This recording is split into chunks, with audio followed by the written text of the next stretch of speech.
Assalamualaikum. Ya, Rinda, bisa masuk ya? Iya, Pak. Halo, tes tes. Iya, Pak. Oh iya. Heeh. Ini awali tidak bisa ya? Kurang tahu ya, Pak. Oh iya. Gimana, Arinda sudah sehat? Sudah sehat, Pak. Tinggal ini. Tangannya luka. Sakit apa, Arinda? Kena pasatnya es, Pak. Jadi jarinya keikut juga. Apa, apa pasot? Pasatnya es tuh, Pak, yang menghaluskan es untuk pop es gitu tuh loh. Oh, tapi kan ndak apa-apa kan, cuma diperban kan, ndak. Ini yang kiri kan, Pak, untungnya. Kukunya keikut gitu loh. Oh, kukunya. Oh gitu. Iya, nanti moga lekas sehat. Nanti ini Arinda tadi kemarin apa ya? Saya dikasih tahu siapa ya? Budia itu untuk ke Biru 2 katanya langsung dari mahasiswanya gitu. Ya mungkin Arinda kalau misalnya sudah agak sehat gitu bisa ditemani tunangannya apa ke kampus gitu. Oh iya, Pak. Iya, Pak. Iya. Iya, saya tidak bisa ke kampus hari ini soalnya PGSD itu akreditasi. Jadi semua dosen-dosen sama staf di ini di WFH. Saya mulai aja ya pertemuan hari ini.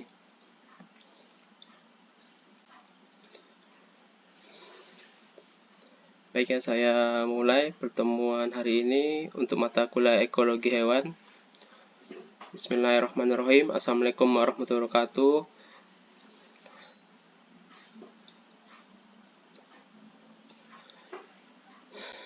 Baik ya, di pertemuan yang keempat ini kita akan membahas mengenai apa itu habitat dan relung ekologi. Untuk habitat itu pasti sudah tahu dia itu adalah tempat tinggal ya. Jadi di sini tuh pengertiannya setiap populasi makhluk hidup itu akan menempati habitat atau tempat tinggalnya tertentu. Habitat populasi hewan ini dia itu menunjukkan totalitas dari corak lingkungan yang ditempati populasi itu, termasuk itu ada faktor-faktor abiotiknya berupa ruang tempat tinggalnya, kemudian ada tipe substratum ataupun medium yang ditempatinya itu mungkin khusus, kemudian juga ada faktor cuaca dan iklim yang sesuai dengan makhluk hidup itu, serta vegetasinya. Vegetasinya bisa jadi itu pohon-pohon yang ada di situ ataupun ini sumber makanan untuk dia. Secara garis besar itu dikenal ada 4 tipe habitat utama. Ada yang di daratan, kemudian ada yang di perairan air tawar, kemudian perairan payau itu di hutan bakau, kemudian ada estuaria, ini sungai pertemuan antara sungai tawar sampai itu ke arah laut. Jadi sebelum ke arah laut biasanya itu ada sungai itu yang disebut dengan estuaria, serta perairan bahari ataupun laut. Berdasarkan variasi habitat menurut waktunya, ini dikenal ada 4 macam habitat. Yang pertama itu habitat yang konstan, yaitu habitat yang kondisinya itu terus-menerus itu bisa relatif baik ataupun kurang baik. Contohnya ini bisa dari ekosistem ataupun tempat tinggal yang dia itu tetap lestari seterusnya ataupun itu sudah rusak ataupun tercemar. Yang kedua ini bisa habitat yang bersifat musiman, yaitu habitat yang kondisinya itu secara relatif itu teratur berganti-ganti antara yang baik dan kurang baik. Yang artinya dia itu pada saat musim-musim tertentu itu bisa menjadi kondusif ataupun tidak. Misalnya terjadi pergantian musim hujan dan musim kemarau. Kemudian ada habitat yang tidak menentu, yaitu habitat yang mengalami periode dengan kondisi baik yang itu lamanya bisa bervariasi, diselang-selangi oleh periode dengan kondisi yang kurang baik, yang lamanya juga bervariasi, sehingga kondisinya ini tidak bisa diramalkan. Yang artinya di situ bisa saja terjadi itu semacam seleksi alam ataupun bencana alam yang tidak bisa diramalkan. Jadi bisa baik ataupun di situ rawan terjadi bencana sehingga nanti bisa menjadi rusak. Kemudian ada habitat yang ephemeral, yaitu habitat yang mengalami periode kondisi baik yang berlangsung relatif singkat. Kemudian diikuti oleh periode dengan kondisi yang kurang baik yang berlangsung relatif lama sekali. Ini bisa saja terjadi di daerah kutub ya. Di daerah kutub kemungkinan itu untuk terjadinya musim semi ataupun panas itu, pencahayaan matahari yang masuk itu hanya beberapa bulan saja. Sedangkan untuk bulan-bulan ke depan kemungkinan dia itu akan lebih banyak mengalami musim dingin yang lebih lama, sehingga kehidupan di situ itu tidak menguntungkan. Kemudian berdasarkan variasi kondisi habitat, menurut ruang habitat, ini diklasifikasikan menjadi 3 macam. Yang pertama, habitat yang berkesinambungan, yaitu apabila habitat itu mengandung ataupun memiliki area dengan kondisi baik yang luas sekali, melebihi luas area yang bisa dijelajahi populasi hewan penghuninya. Sebagai contoh, yang luas ini sebagai habitat dari populasi rusa yang berjumlah 10 ekor saja. Kemudian ada 2, itu habitat yang terputus-putus. Ini merupakan habitat yang mengandung area dengan kondisi baik, itu letaknya berselang-seling dengan kondisi yang keadaannya kurang baik, dan hewan-hewan penghuninya itu bisa mudah menyebar, dan area berkondisi baik yang satu ke yang lain. Artinya di situ itu ada habitat yang sekiranya itu masih lestari, tapi mungkin di habitat yang lainnya itu mungkin sudah rusak ya. Bisa terjadi mungkin karena bencana alam ataupun kekeringan di situ, tapi di daerah yang satunya itu masih baik, ataupun pada beberapa bagian itu bisa jadi di situ terjadi penebangan pohon oleh penebang itu, sehingga dia itu sudah tidak ada habitat untuk hewan di situ. Kemudian yang ketiga, ada habitat yang terisolasi.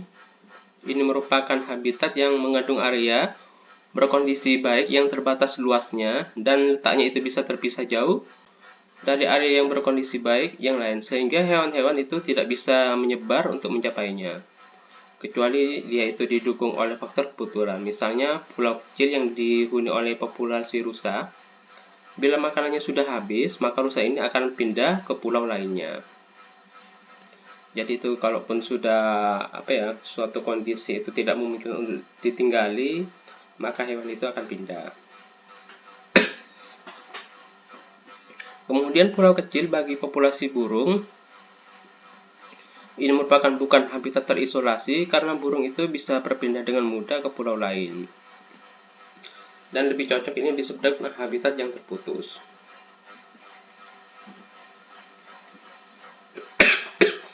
Kemudian ada mikrohabitat.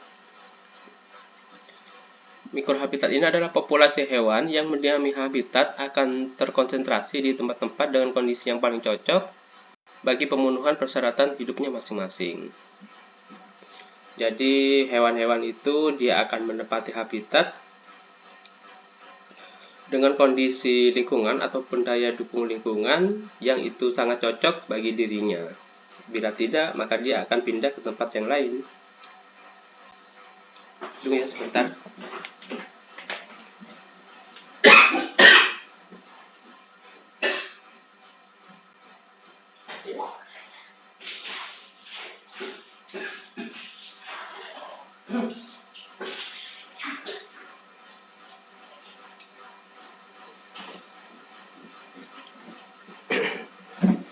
Kemudian bagian dari habitat yang merupakan lingkungan yang kondisinya paling cocok dan paling akrab yang berhubungan dengan hewan itu sendiri, itu dinamakan dengan mikrohabitat. Artinya hewan itu baik untuk melakukan aktivitasnya dari dia saat bangun ataupun sampai dia beristirahat, Itu dinamakan dengan mikrohabitat. Artinya dia itu, hewan itu melakukan segala aktivitas hidupnya itu hanya pada tempatnya itu saja. Kemudian batas antara mikrohabitat yang satu dengan yang lainnya itu bisa tidak nyata ataupun jelas. Karena bisa terjadi ya mungkin aktivitas dari hewan itu mungkin bisa bersinggungan dengan hewan lainnya, tapi nanti akan kembali itu kepada habitatnya itu sendiri. Namun mikrohabitat ini memiliki peranan penting menentukan keanekaragaman spesies yang menempati habitat itu. Jadi kalau kita tahu itu ciri-ciri dari hewan itu, baik dia itu pola perilakunya, pola aktivitasnya, baik itu di siang ataupun malam hari, kita itu bisa tahu itu, bisa menentukan, oh ternyata hewan ini bisa hidup di habitat ini dengan ciri-ciri faktor abiotiknya, bisa dari suhunya, pencahayaannya, makanannya, seperti itu. Jadi kita bisa tahu itu bahwa untuk mencari hewan ini ternyata habitatnya seperti itu. Tiap spesies ini akan berkonsentrasi pada mikrohabitat yang paling sesuai baginya. Sebagai contoh, habitat perairan tawar itu ada bagian riam yang berarus deras dan lubuk yang hampir tidak berarus yang didiami oleh populasi hewan masing-masing. Jadi ada bagian-bagian tertentu, misalnya di perairan tawar itu ada ikan yang itu dia itu bisa hidup di ini air yang deras itu alirannya, ataupun di bagian lubuk yang sampai tidak berarus yang didiami oleh ikan tertentu.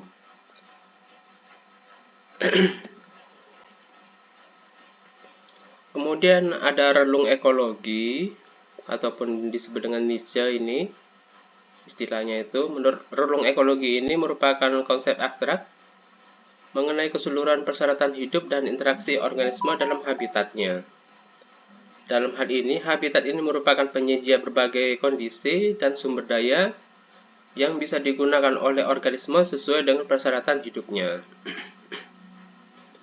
Menurut Kerendek ini, relung ekologi ini adalah populasi atau spesies hewan, adalah status fungsional hewan itu dalam habitatnya yang ditempati berkaitan dengan adaptasi baik itu fisiologi, kemudian struktural ataupun morfologi dan perilaku hewan itu, yang artinya ini adalah status pekerjaan itu di hewan itu, dia itu bertindak sebagai apa, apakah hewan itu termasuk ciri-ciri yang herbivora, karnivora ataupun omnivora. Kemudian status fungsionalnya itu akan bekerja baik itu apa di perilakunya itu, mungkin pola perilakunya di siang hari ataupun di malam hari. Kemudian Huntington ini membagi konsep relung ini menjadi relung fundamental dan relung yang terrealisasikan. Ini penjelasannya. Untuk relung fundamental ini menunjukkan potensi secara utuh kisaran toleransi hewan terhadap berbagai faktor lingkungan yang hanya dapat diamati dalam laboratorium dengan kondisi lingkungan yang sudah terkendali. Misalnya, yang diamati itu hanya satu ataupun dua faktor percobaan saja, tanpa adanya pesaing ataupun predator dari luar, sehingga kita itu hanya terfokus itu untuk mengamati satu hewan. Kemudian ada relung terrealisasi. Ini adalah satu fungsional yang benar-benar ditempati dalam kondisi yang alami, di alam. Dengan beroperasinya itu pastinya terjadi banyak faktor lingkungan, seperti interaksi faktor, kehadiran pesaing, dan predator. Kemudian konsep relung ekologi ini digunakan sebagai acuan untuk memahami kemelimpahan dan penyebaran hewan di lingkungan alaminya. Masalah relung ekologi pada dasarnya ini merupakan masalah untuk interaksi, saling mempengaruhi antara hewan itu, dan saling ketergantungan hewan itu dengan lingkungannya. Jadi konsep relung ekologi ini bisa dimanfaatkan ini sebagai pedoman gitu kalau kita akan melakukan penelitian terhadap hewan itu. Oh ternyata hewan itu sifatnya itu polanya aktivitasnya itu diurnal ataupun nokturnal di malam hari. Terus kebiasaannya dia itu akan melakukan aktivitasnya mungkin dari pagi hari, dari jam berapa sampai jam berapa. Kemudian habitat ekosistem ini tidak hanya dihuni oleh satu populasi hewan saja, tetapi banyak populasi hewan yang bisa hidup bersama. Dua spesies hewan ataupun lebih yang hidup bersama itu dalam suatu habitat itu dikatakan berkohabitasi ataupun berkoeksistensi. Jadi pada hewan itu terjadi ini ya, interaksi sosial juga seperti manusia. Interaksinya ini disebut dengan kohabitasi ataupun koeksistensi dalam ilmu ekologi hewan. Nah, hewan-hewan yang berkoeksistensi ataupun berinteraksi itu memiliki keserupaan, baik itu dalam kisaran toleransi ataupun kisaran adaptasinya, dan preferendum ataupun kondisi paling cocok lingkungannya terhadap itu mungkin makhluk hidupnya dari lingkungan ataupun habitatnya, dan juga memiliki keserupaan dalam jenis sumber daya ataupun makanan yang dibutuhkan oleh hewan itu. Pada dasarnya itu tidak ada dua spesies yang adaptasinya itu bisa serupa 100% antara satu dengan yang lainnya. Yang artinya hewan yang itu adaptasinya itu bisa menjadi lebih baik dari hewan lainnya itu bila terjadi interaksi ataupun persaingan, maka itu yang bisa lebih beradaptasi itulah nanti itu bisa lebih survive itu. Baik itu dalam persaingan ataupun mendapatkan makanan, sehingga yang kalah nanti itu akan mengalami kepunahan.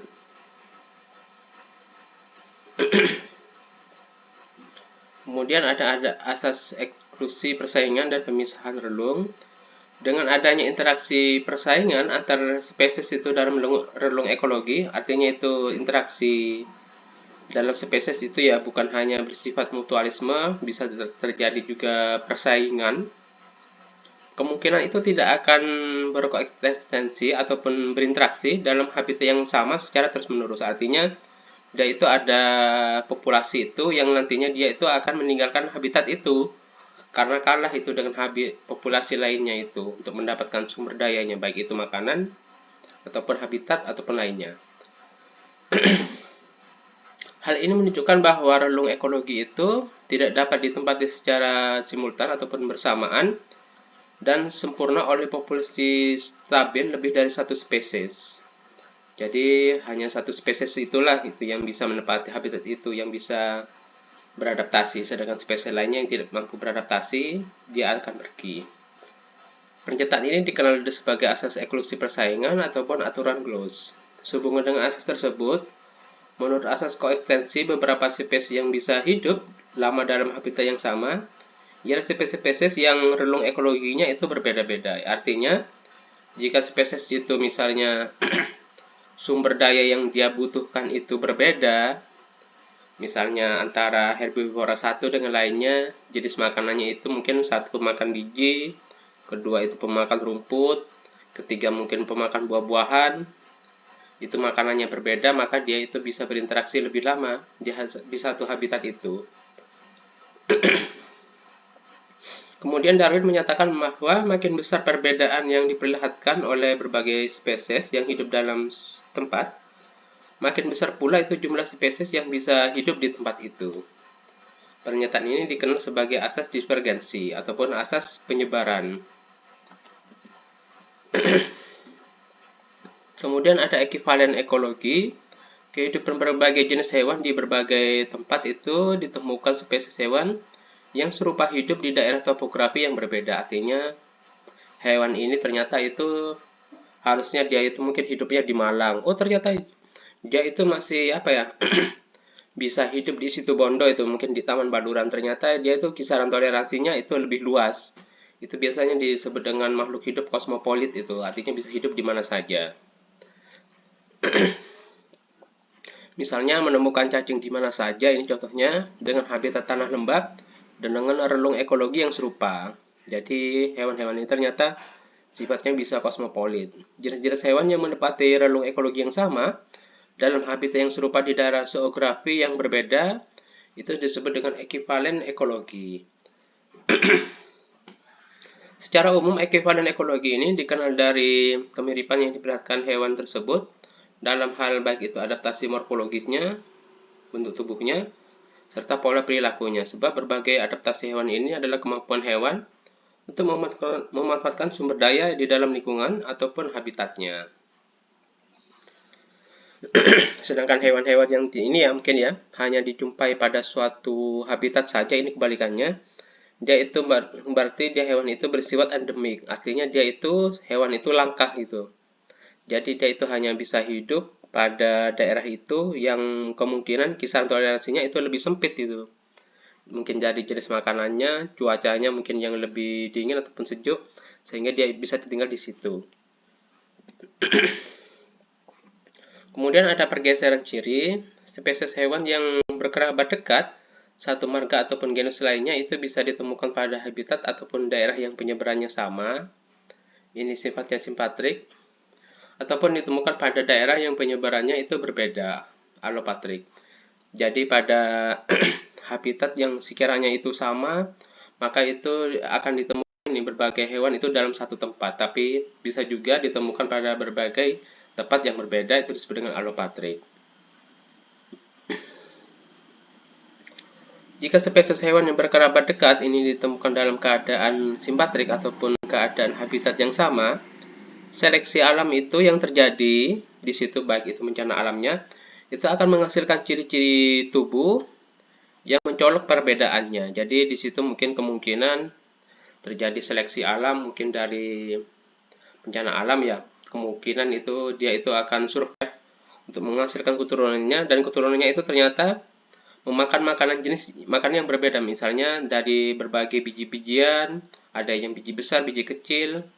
Kemudian itu kalau biji yang kecil mungkin paruhnya itu bentuknya bisa lebih kecil, jika bijinya lebih besar mungkin terjadi evolusi ataupun perubahan pada bentuk paruhnya lebih panjang, sehingga di pada habitat yang simpatrik ataupun sama itu akan menghasilkan spesies yang sangat mencolok itu perbedaannya dari morfologinya.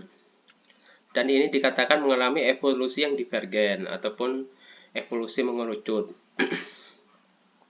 Sebaliknya, apabila dalam keadaan alopatrik, alopatrik artinya itu ya habitat yang berbeda, itu seleksi alam akan menghasilkan evolusi konvergen ataupun menyebar, sehingga perbedaan ciri itu makin tidak mencolok. Fenomena ini tersebut dikenal sebagai pergeseran ciri. Artinya kalaupun hanya terjadi perbedaan tempat dan terjadi seleksi alam, kemungkinan itu mungkin hanya terlihat ini ya, tidak begitu mencolok. Misalnya dari warna rambut antara tupai satu dengan lainnya, itu hanya berbeda rambutnya saja ya, tidak berbeda morfologi bentuk tubuhnya. Itu tidak akan mencolok itu kalaupun kita melihat dari jauh itu. Misalnya, oh ternyata di situ ada tupai, di tempat lain juga ada tupai, cuma kita itu melihatnya itu hanya satu spesies tupai saja itu. Gitu. Kemudian evolusi yang menghasilkan pergeseran ciri ini pada spesies hewan dalam keadaan simpatrik itu mempunyai dua kepentingan adaptasi bagi spesies-spesies yang bersangkutan. Pertama, karena tidak adaptasi morfologi itu misalnya yang nyata, bedanya akan menyebabkan terjadinya pemisahan relung ekologi. Dengan demikian, kemungkinan terjadinya interaksi berupa persaingan apabila spesies berkohabitasi ataupun berinteraksi akan tereduksi. Artinya, jika terjadi evolusi dalam satu habitat yang sama antara dua spesies hewan itu, maka di situ itu tidak akan ya, terjadi banyak persaingan untuk mendapatkan sumber daya ataupun makanannya. Kedua, berbedanya ciri morfologi yang menghasilkan berbedanya pola perilaku, misalnya perilaku berbedanya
Iya, Pak. Tidak ada, Pak. Sudah jelas semua.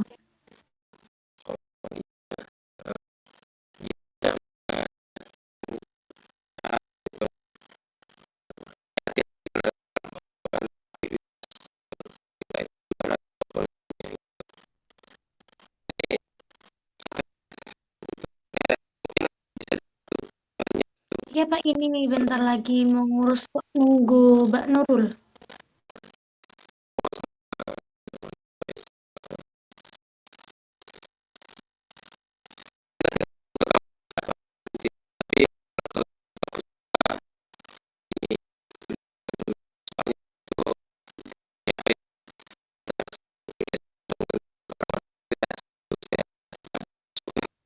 Iya, Pak. Kan cuman ke Biro 2 saja, ke kampus 2. Pak.